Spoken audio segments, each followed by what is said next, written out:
ఉన్నత ప్రామాణికాలతో కూడినటువంటి విద్యాభ్యాసం చేసి రాబోయే రోజుల్లో మంచి పేరు ప్రతిష్టలతో మంచి ఉన్నత స్థాయిలో ఉంటాడంటూ ఎన్నో కలలు కంటూ ఎన్నో ఆశలు పెట్టుకొని తమ కుమారుడిని ఓ ప్రైవేట్ హాస్టల్లో చేర్పిస్తే తమ కుమారుడు విగత జీవిగా కనిపించడంతో ఆ తల్లిదండ్రులు కన్నీరు మున్నీరుగా వెలిపిస్తున్నారు.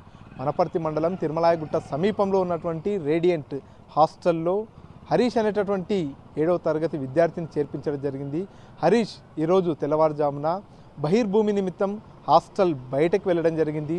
హాస్టల్ పక్కనే ఉన్నటువంటి వేరుశనగ తోటకు రక్షణగా అడవి పందులు కావచ్చు ఇతరత్ర వన్య జీవుల నుంచి కూడా ఆ తోటను రక్షించుకునేందుకు ఆ పంటను రక్షించుకునేందుకు ఒక కంచెను ఏర్పాటు చేశారు. ఆ కంచెకు విద్యుత్ షాక్ని ఏర్పాటు చేసినటువంటి పరిస్థితి.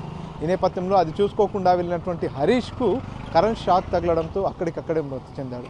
హరీష్తో పాటు తన స్నేహితుడు ఇద్దరు కూడా హాస్టల్ నుంచి బయటికి వెళ్ళారు. దీంతో హరీష్కు కరెంట్ షాక్ తగిలి అక్కడికక్కడే మృతి చెందడంతో తల్లిదండ్రులు అక్కడికి చేరుకొని హరీష్ మృతదేహాన్ని చూసి కన్నీరు మున్నీరుగా వెలిపిస్తున్నటువంటి పరిస్థితి. పూర్తిగా అక్కడ హాస్టల్ దగ్గర సిబ్బంది పర్యవేక్షణ లేని కారణంగానే హరీష్ బయటికి వెళ్ళడం జరిగింది.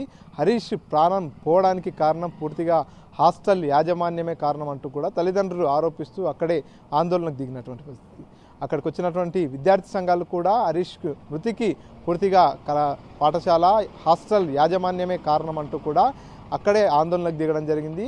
హరీష్ కుటుంబ సభ్యులకు న్యాయం చేయాలంటూ కూడా విద్యార్థి సంఘాలతో కలిసి కుటుంబ సభ్యులంతా కూడా ఆందోళన చేస్తున్నటువంటి పరిస్థితి. రేడియంట్ పాఠశాలలో హరీష్ కుమార్ సన్నా భాస్కర్రావు పెద్దమార్ విలేజ్లో కరెంటు షాక్ తోటి చనిపోయిందని మేనేజ్మెంట్ చిలక పలుకులు పలుకుతుంది.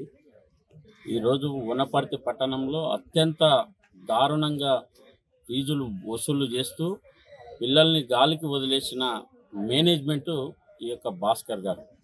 కాబట్టి అధికారులు చర్యలు తీసుకోవాలి. ముఖ్యంగా విద్యార్థికి 50 లక్షల ఎక్స్రే ఇచ్చేంత వరకు ఈ యొక్క డెడ్ బాడీని పోనిచ్చేది లేదు. వనపర్తి పట్టణంలో రేడియంట్ పాఠశాలలో పొద్దుగాల 5 గంటలకు ఉదయం నిద్ర లేచినప్పుడు పిల్లలందరికీ పంపించి ఎవరి కాళ్ళు పని చేసుకోవాల్సిన పరిస్థితి ఉండే వారి పక్కనే ఉన్న చేనుకాడికి మన మేనేజ్మెంటే పల్లీలు తీసుకురమ్మని మేనేజ్మెంట్కే చెప్పారు అనేది బయట వస్తున్నట్టు వార్తలు. ఖచ్చితంగా బాధిత కుటుంబానికి న్యాయం చేయాలనేది విద్యార్థి సంఘాలకు డిమాండ్ చేస్తున్నాం. రెండో స్కూల్ పక్కనే బుడ్డల చేను వేరుశనగ చేను ఉన్నది. ఆ చేనుకు కరెంట్ షాక్ ఏర్పాటు చేయడం జరిగింది. అక్కడికి పోకూడదు బట్ కానీ వీళ్ళే స్కూళ్ళే పంపించారు అనేది ఆరోపణ చేస్తారు. దీన్ని పూర్తి స్థాయి విచారణ చేసి బాధిత కుటుంబానికి న్యాయం జరగాలి. రెండోది ఆ స్కూల్కు రికగ్నిషన్ ఇమీడియట్లీ రద్దు చేయాలనేది కోరుకుంటున్నాం. పర్సన్ నర్సింగ్ రెడ్డితో మణికంఠ, RTV, మహబూబ్నగర్.